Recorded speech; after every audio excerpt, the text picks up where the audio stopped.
करीब 4,500 साल पुरानी एक लड़की की छोटी सी मूर्ति जिसे दुनिया डांसिंग गर्ल के नाम से जानती है, एक बार फिर चर्चा में है। लेकिन इस बार चर्चा उसकी खोज को लेकर नहीं, बल्कि उसकी प्रेजेंटेशन पर मचे भारी विवाद और उसके बाद आए एक बड़े फैसले को लेकर है।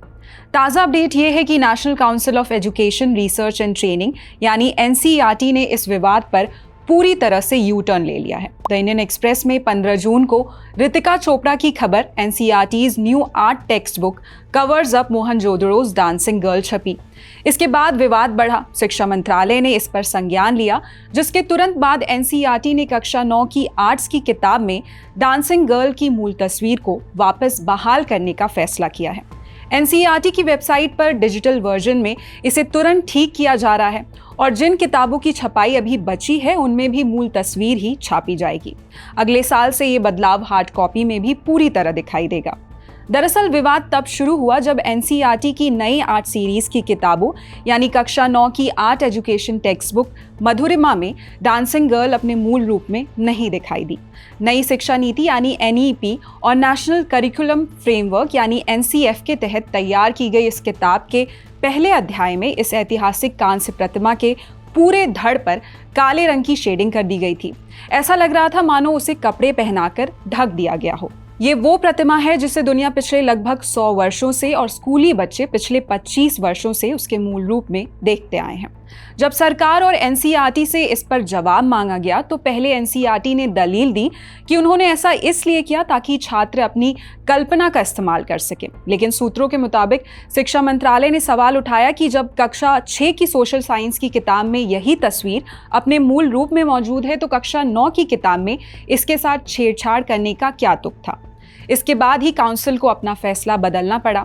अब समझते हैं कि ये डांसिंग गर्ल आखिर है क्या और इसके मूल रूप को छिपाने पर इतना बड़ा विवाद क्यों खड़ा हुआ था।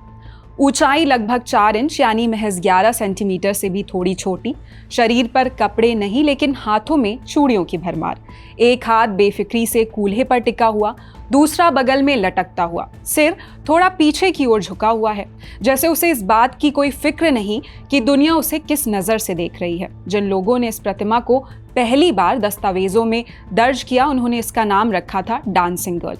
1920 के दशक में जब हड़प्पा और मोहनजोदड़ो समेत सिंधु घाटी सभ्यता की कई लोकेशंस पर खुदाई शुरू हुई तो मिट्टी के नीचे दफन एक पूरी दुनिया सामने आने लगी।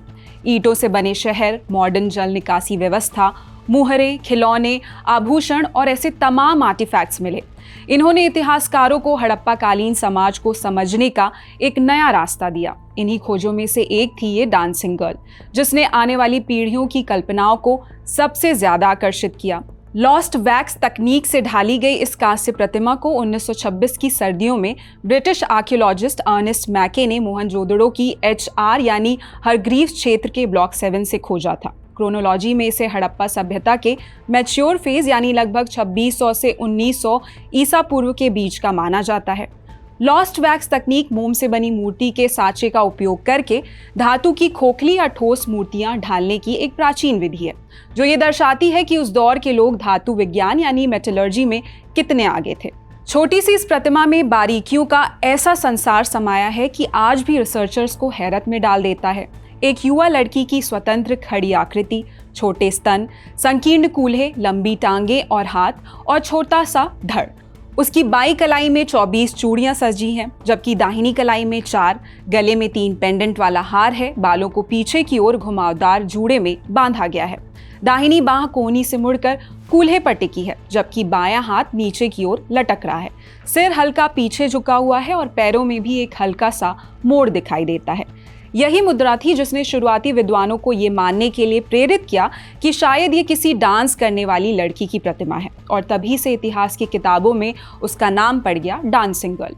हालांकि वो वास्तव में नृत्य करती थी, इसका कोई पुख्ता प्रमाण हमारे पास नहीं है। सिंधु घाटी सभ्यता की लिपि अब तक पढ़ी नहीं जा सकी है, इसलिए ये नाम भी मूल रूप से आधुनिक विद्वानों की व्याख्या का नतीजा है।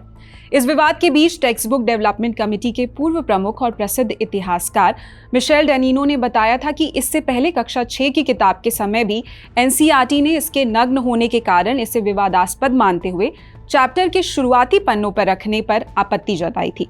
तब डैनिनो के विरोध के बाद इसे पहले पन्ने से हटाकर बीच में छोटे आकार में छापा गया था, लेकिन इसकी प्रेजेंटेशन से छेड़छाड़ नहीं की गई थी। इतिहासकारों और विशेषज्ञों का मानना है कि प्राचीन आर्टिफैक्ट्स की तस्वीरों में कंटेम्प्रेरी मॉरल्स या विक्टोरियन नैतिकता के हिसाब से बदलाव करना इतिहास के साथ नाइंसाफी है।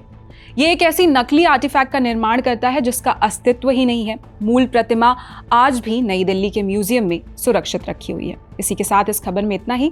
इस पूरे मामले पर आपकी क्या राय है हमें कमेंट सेक्शन में जरूर बताएं। देश और दुनिया की अन्य खबरों के लिए देखते रहिए इंडियन एक्सप्रेस हिंदी। शुक्रिया।